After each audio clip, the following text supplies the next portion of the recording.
Hi, I'm Kirby Allison, and we love to help the well-dressed take care of their wardrobes. I'm excited to be back in London.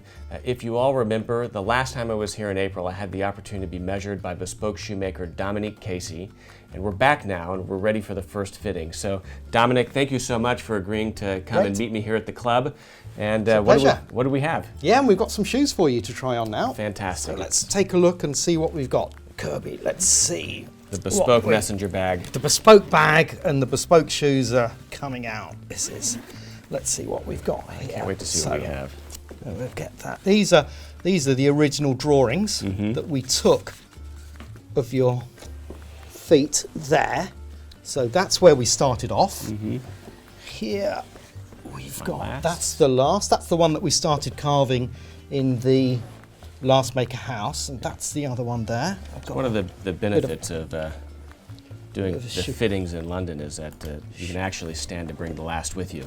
Yes, exactly. Well, I think it's always important actually to have the last and the drawings with the clients as well, really, because I need to actually work with this. So I'm always sort of quite eager to have the last with me as well.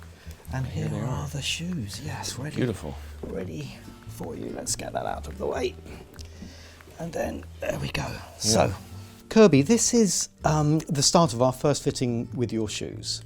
And this is really where the bespoke dialogue begins. This is where the client, you, and the maker himself, really we begin to discuss things. We look at things, we see, first of all, we've got to see how they fit. And secondly, we've really got to think about the styling, whether you're liking the look of them, whether you like the feel of them. So a number of things. So what we've been doing up until now, this is the shoe that we discussed before. You gave me a really open agenda, really. You said, you know, I want a black cat-toed Oxford. And so this is what I've managed to make for you. Surprise you, exactly.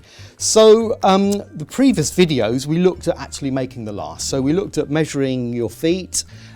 We looked at making the last, how we carved the shape here, how we added pieces for your prominent cuneiform bone here.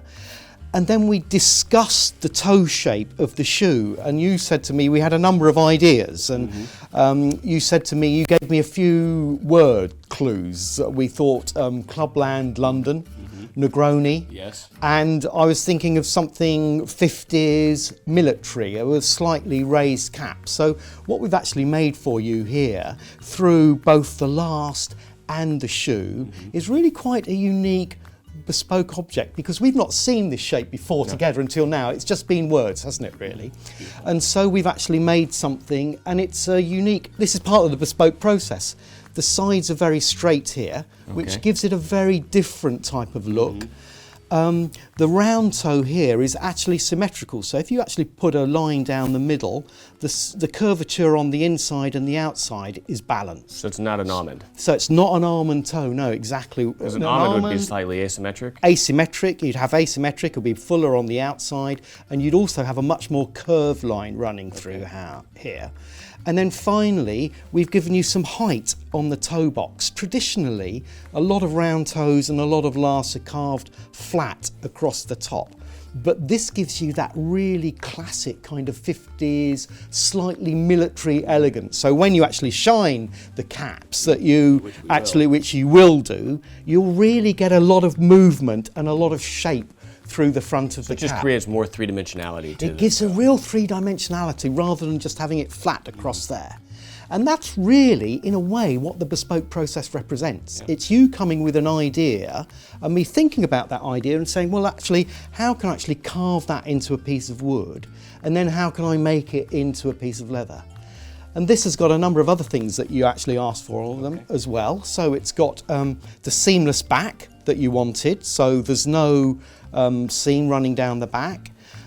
Interestingly, it shows you classically, if you look down the quarters here, you can see asymmetrically that the inside quarter is higher than the outside quarter, because when we were looking at your feet, the inside ankle bone, as I was saying, is much higher. So really on a classic bespoke shoe, this line should be higher than that line. And I love how just clean this makes the back. Yeah, simple. It's probably the most simple, elegant shoe. It's the hardest thing to make because you've got to actually work with the shape and the styling. So it's all about making nice curves here, nice curves through the throat. You've only got 3 pieces of leather, no seams, no decoration. Yep. We've got the lovely simple swan's neck, simple facing design there. And that's it really. So it's about making something that's simple and classically elegant. So that's the kind of the vision that we had in mind really. And I guess you built up the cuneiform, so We've got the cuneiform, so as you can feel, if you put your hand inside there, you can actually feel this moulding actually on your tongue there. And it really is, if you don't put that piece on the last, it really is the most uncomfortable thing for anybody to wear with an Oxford. You've got all of the tightening laces coming across the front here. You don't see it on the top, it's designed to sit. So aesthetically you don't see it at all, but it makes a big difference. It makes a huge difference. If you actually feel it, you'd think, my goodness, that's a real lump on the last. It really there. is, It's actually, you know, it's quarter You almost have inch. to over-exaggerate that on the last in order. Yeah, because I really want to make sure that that bone sits in that curvature.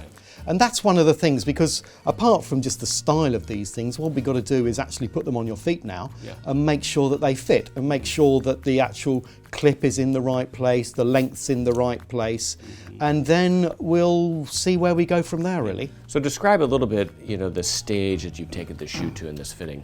This is actually the finished, inverted commas, it is the finished leather in theory. It depends on what we see when you wear it, as opposed to how much I'm going to have to take it apart and how much I'm going to have to change it.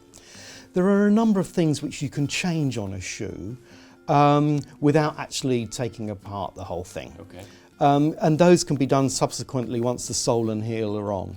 But there's also a number of other structural things which I need to check now to make sure are going to be good for your foot, which really the only way you can change them is by remaking them. So, you know, the stiffener is in here and it's solid. So if we need to adjust anything at the back, the only way we can do it is to actually take it apart and remake it. And that again is part of the bespoke process, you know. And so you've fully welted the bottom. It's fully welted. So you've sewn this together, the welt's on. Yep, welts. This is the insole. Onto the insole, yep. There's a temporary metal shank on here, just to give you some support when you stand up so the whole thing doesn't collapse down. There's a temporary heel just knocked on there just to give you the right pitch and the right angle. And you can see in here, I mean, you've got the welt, the upper, the interlining. Interlining and the lining, yes. There's the four surfaces, yes. All sewed together. So they're all sewn together and tucked under. And then the welt is giving the, you know, structurally is what's actually holding the whole thing together. So if we need to any changes, these stitches get clipped out, pulled out, takes the welt, and the whole thing comes back apart again. And you can do that without destroying the upper. Yes, and again, it depends on what needs to change on the upper, if we need to change anything. And this is, as I said at the beginning, this is the beginning of the bespoke process. So this is where we actually start to have a dialogue and begin to understand where we actually want to go forward and how we want to go forward with these I mean, I'm shoes. really happy with the shape of the toe. Yes, I mean, it's got a classic elegance to it, really. So It's great to, I mean, you've got an incredible amount of experience, you know, having worked at, you know, Labs, Cleverly, you know, your orthopedic experience.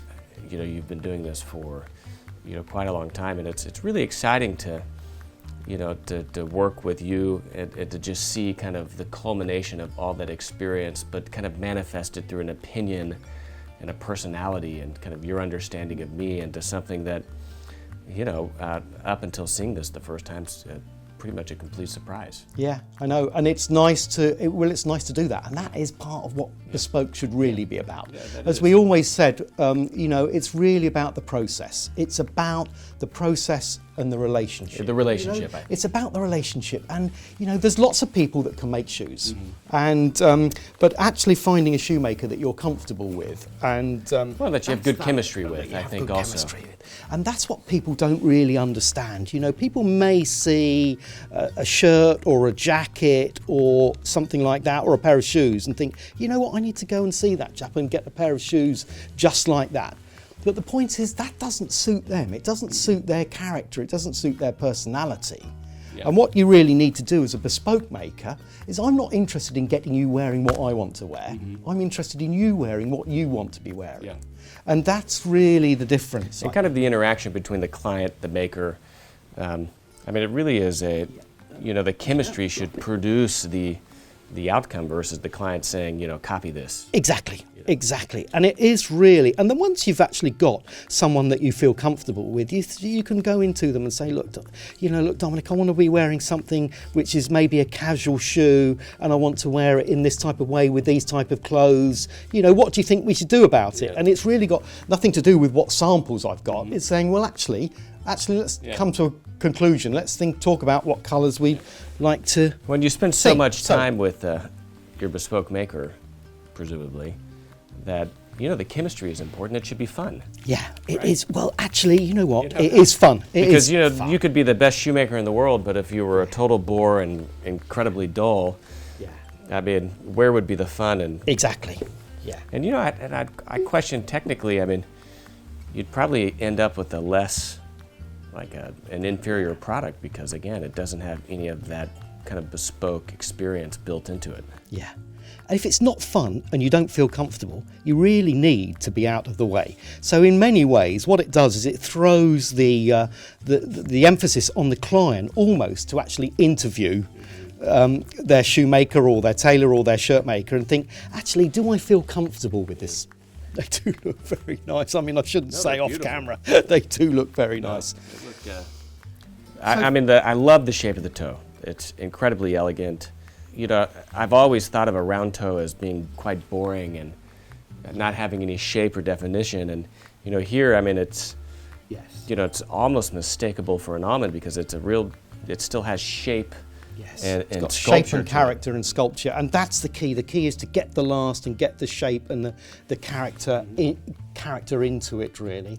I mean, they're comfortable. I mean, it's yes. I mean, there's. I mean, the fit's good through the joint here. Instep's looking great, and that cuneiform bone is just doing what I need it to do. Is it placed correctly? I mean, when you feel it, is it sitting where it should? Exactly where it should be. That should exactly be there. So I'm really pleased with that. I'm going to get you to stand up at the moment, because if you remember, when we actually measured your feet, I measured your feet sitting down.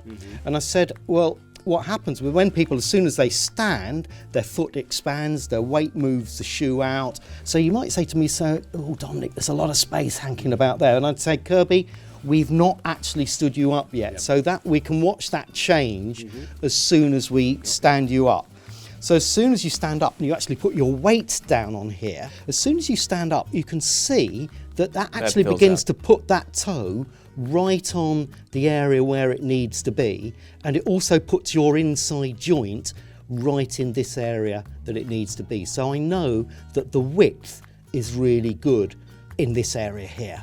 What I'm interested in is I think there's suspiciously slightly too much material. There's just too much material across this area here, which isn't an area that we measured. We measured you actually across the joint here. You may remember we took a straight measurement there and an angled measurement there. So we actually measured this area. This area here, forward of those measuring points, is pure style. It's got nothing to do with your actual foot at all, because it's just stylistically, we probably want to take some of the volume out of there, just so that when you start to flex your foot, it doesn't throw too many creases across here. So that's exactly what we don't want to do. So what I am going to do is I'm going to keep the width in here and here, but I'm going to take some volume out of that. Another really important thing that we spoke about was, you measured the ball of the joint, yes, right? Exactly. So speak a little bit about... We measured it twice. We measured it once running across this area here, a straight line across here, and we put the tape measure between your pinky here, between the cleft of your pinky. So I made a measurement across that area there, and then I made the second measurement onto the bone of your foot there. We were talking about the structure of your foot, so the bone to bone measurement. So I can see that both of these measurements, the ones that I actually measured, are really pretty much exactly where we need them to be. There may be a slight amount that I might take out of here, just a little bit of height here, but the main area that I'm going to probably look at is just removing some of this here, because I don't want to see so much creasing and flexing. The other thing is, of course, we've actually got no sole on. As soon as you actually put a sole on, you get much more substance, and it actually holds the shoe down like that. What I'm doing is, this is all soft and flexible, so I can move this round at the moment like that, and it just throws a lot of space and creasing into here, which actually, when the sole goes on, isn't really going to matter. Okay. Happy with the facings. Let me just get down here. Kirby, can I just ask you to stand forward a bit? Next thing I want to check is the outside of the ankle bone here, along there, so it's cutting nicely under the ankle. Do you remember we looked at the asymmetry? So it's higher on the inside, it cuts underneath the ankle here. It's perfect at the back here, absolutely bang on.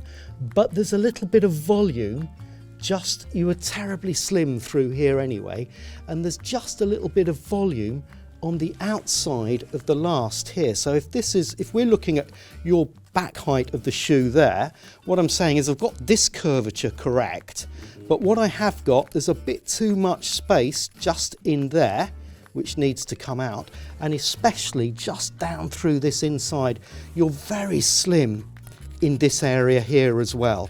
So what I'm going to be doing is taking that out and that out, but leaving the clip there. So I'm not going to take any more out onto your Achilles. I'm not going to take any more out of this curvature, but I'm just going to thin it down, peek it down through the sides here, just so that we get a slightly snugger fit. This is a good fit anyway, but I just really, it's quite comfortable. Doing this, I mean, it's not, it's, yeah, you know, there's I'm no just going pressure to give you, where it shouldn't be. And again, when we were talking earlier, we were talking about structural things that we actually need to take the whole thing apart to change. That's one thing that the whole thing needs to come apart to change as well. And actually, just to put this front in, the front sits really nicely here, but we just need to remove some of this volume from here. The facing on this one's sitting really beautifully together here. The cuneiform bone's in the right place. The top of the facing and the relationship between the tongue here, that's all looking really nice as we want it here. Joints are looking good. Toes are looking good, but there's just maybe a smidgen that we just need to take out of the front there. Okay, and much the same on this one. This one is better across here. You can really feel that the joints in, the areas that we measure, the straight across line, the width line here is looking okay. This one is the slightly less just to come out. I'll check these areas through here. And again, these weren't areas that we measured. We measured straight across and on the oblique angle there. The measurements are fine, but it's just the volume and the styling for the toe. We'll just drop that down ever so slightly. And so how do you know how much, I mean, so you're going to have to take the file back to the last and file this down. Yeah. How do you mark, I mean, how do you judge? Intuition. Okay, so what I'm really interested in doing here, though, is actually making the shape and making the style as well. Okay. So it's really a combination of, it's not a kind of a measurement that I'll look at, but I'll just be really thinking about this shape through here and this volume through here and say, you know, this is what I really need to be. It's that area there that I need to be thinking about. I know that the widths are fine. I know I can see straight away the heights are fine. The top of the tongue is fine. This instep is pretty good. The cuneiform is in the right place. The bone piece is in the right place there. And ironically, the heel here fits you much better. Again, when you move your foot like that, yes, there's a little bit of movement through there. So yet again, what I'm going to do, it's not actually, I'm going to leave the curve here, but what I'm really going to do is come out through there, come out through there. So really, I'm going to be thinking about giving you more clip through here, taking some of the volume out of this piece. And trust me, this is slim anyway, so it's really even going to become slimmer. So all in all, there's a few things that we need to adjust, that we need to remake, but in general, I think we're looking in good shape. So talk a little bit about kind of the counters and the structure that you've built in. Yes. Because that's another area where, you know, that a bespoke shoe, you know, really stands out from a ready-to-wear is you know, the structure and the hard countering, which are those hard pieces of leather that give the hard structure to the actual shoe. I mean, the support feels really good. The support's good. The arch clipped in through the waist and the arch here. So what I'm really doing is there's no excess space in here. All of this is going to be holding your foot. And the stiffener is designed to come down through this area of the last here. So it's almost giving you some arch support without you actually having an arch support in there. Okay. So I'm actually using the way that we've shaped and curved the last here to actually support your arch. Yeah, without having it in the insole. Without having it on the insole, yes. So it's the stiffener, the stiffening bit that runs down through this area here, that as it comes moulding into this curvature, is actually supporting your foot. So if we were to take this one off, because we're finished with this one now, I think we know what we're doing with this. If we were to pull that off, Kirby, oh, get rid of the powder. So it's this hard stiffening, if you feel it there, it's this shape here which is actually holding your foot and supporting your foot, and it's going to come into the beveled waist when we set the waist in there. And so we'll have a narrow beveled waist. We'll have a narrow beveled waist, a real kind of classic bespoke look.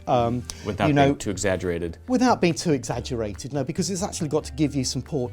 It's really about proportionality. It's about balancing the curves. You know, we don't want anything that suddenly really whips in and becomes very fine. It needs to look balanced all the way round, and I think that's the whole thing to me. A whole thing about a good design is that it's proportionality and it's about balance. Talk to me a little bit about the insole. I mean, that's another area where a bespoke shoe is totally different than a ready-to-wear, in that, you know, you're soaking the insole in water for 24 hours and then actually you know, nailing it and forming it. There, yeah. So the insole is really, it's the foundation of any kind of shoe, really. It's the base upon which a shoe made. So the insole kind of has to be absolutely correct. What's important about this is that ultimately, when we actually fill it and put the sole on, we'll put some cork or some felt filler through here, and then that'll allow you to actually mould your foot. Your foot will actually begin to mould into the base of the shoe as well. So the actual bottom of the shoe and the insole will begin to take the character of your foot. And did you drop the toe at all? I mean, that's another... No, I didn't drop the toe in for your big toe. It doesn't, classically, it doesn't really need it. There's two reasons for dropping the big toe in. If I wanted to make the toe narrower here, so if I wanted to pinch off a bit of where technically your big toe is sitting there, I maybe want to actually sink the big toe into the bottom of the last to give your big toe room. So instead of your toe going outwards, I'm sending it down into a space underneath. But this is such, your foot is such that you can get such an elegant toe shape here. The thing is, it's all about balance. If I start to pinch off the side there, the whole thing becomes to look too pointed. It begins to look like so it's a balance between making something which is wide and something which is too pointed, really. So I'm really conscious about the width of your joint in relationship to the width of the toe, because I could technically, if you look at this line here, there's where the last is, there's where your toe is, so I could actually bring that all the way in across there like that and put that at that angle, so it just wouldn't be balanced. If I suddenly clip that corner off there and clipped a bit of a corner off there, you know, so there are places where your foot doesn't actually come in to the shoe at all, but it's there for aesthetics reasons. It's there for actually, and that's again the bespoke thing. As I said, I'm not trying to make a last that follows slavishly the details of your foot. What I'm trying to do is make you a pair of shoes. And your feet actually have to go in the shoes, but we really are much more interested in the styling and the shape of the shoe as much as anything else. Beautiful. Now, talk to me a little bit about the insole. I mean, is it an oak bark tanned? Is it the same?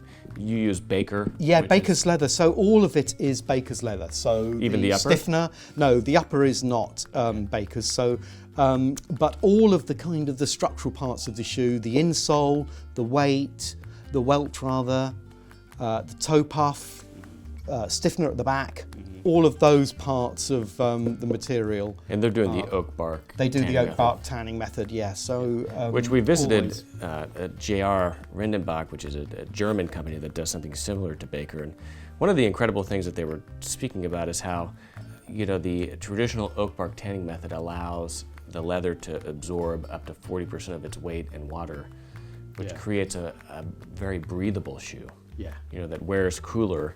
Yeah. And that was, something I really didn't fully appreciate.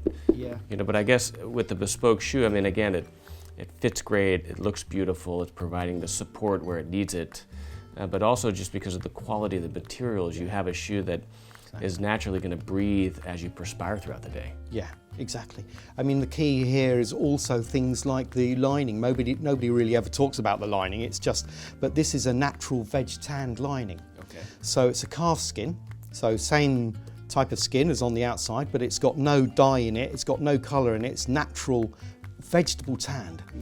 Chrome tanned leather on the outside is the organic one. So chrome tanned with metal, which makes it waterproof, water resistant, water repellent. It's water's going to go through it, but it's more water. Whereas the veg tan on the inside, you should always really have a veg tan lining because it's clearly tanned in vegetable stuff and it absorbs the perspiration. It's not water repellent, so you don't want anything chrome. So all of the materials are designed in a way to just sort of make a bespoke shoe really and make the whole thing work as it needs to work. Great. Well, so we've spoken about some adjustments. So you'll take those back. Yes. And then you'll adjust the last. And then you'll make the adjustments. And will we do another fitting, or will you take the next straight to finish? They're so close. I think we'll go straight to finish on those. Those are just ready to. I mean, there's no need to fuss with too many fittings if it's not necessary. Not necessary. I think if you're happy with the look of it, and I mean, you can see straight away. There's just not a million. There's not a million things to do really with those. So. What do you think about the heel? I mean, what should we do? Yeah, I think we're going to put a classic bespoke heel on. Okay. So it's going to be slightly higher than any kind of ready to wear. So it's going to be pitched. So we'll be cutting it because we've got such a lovely shape going on at the back here. So we'll actually be taking it tight here, we'll be pitching it under, so it'll have a bespoke elegance to it really. And the classic 1/4 inch sole, 10 stitches to the inch, beveled waist, without it actually being really undercut or fiddle backed. So, but really what I want with you is just that kind of classic, balanced, elegant English look. I am an English shoemaker really, so it's difficult to take me out and start classically. I want something which really fits the style of shoe that I'm going to make really. So in a way, we don't want anything too extreme. I like to think that when you've actually got a pair of shoes on, the first thing that anybody would see you coming into the room wearing my shoes is you, not the shoes. I don't want the shoes to come walking in first. So in a way, they need that understated elegance, really. So I'm a great believer in just sticking to in certain areas, just some of the real classics. So I think what we'll do now is I'll go back to the workshop. I'll adjust the lasts, strip these down, relast them, put some soles and heels on them, and we'll finish them off, and then we'll meet again and see where we need to go from there. Well, Dominic, thank you so much. I can't tell you how excited I am about these shoes. I mean, I really, appreciate your passion and kind of inspiration, and, I'm excited to, to have a beautiful kind of round two-check toe that's got some shape to it, that my Negroni kind of clubland toe, as you spoke. I mean, this will be a really beautiful, proper, bespoke London city shoe. Yeah. Perfect. For a man from Texas. Exactly, for a man from Texas, that's exactly what we aim for, Bring out your inner Londoner. Yeah, that's right. Your inner Londoner. So I can't wait to get these. Thank you so much. Great pleasure, Kirby. Always fun. Yeah, absolutely. Always fun. Cheers. Great.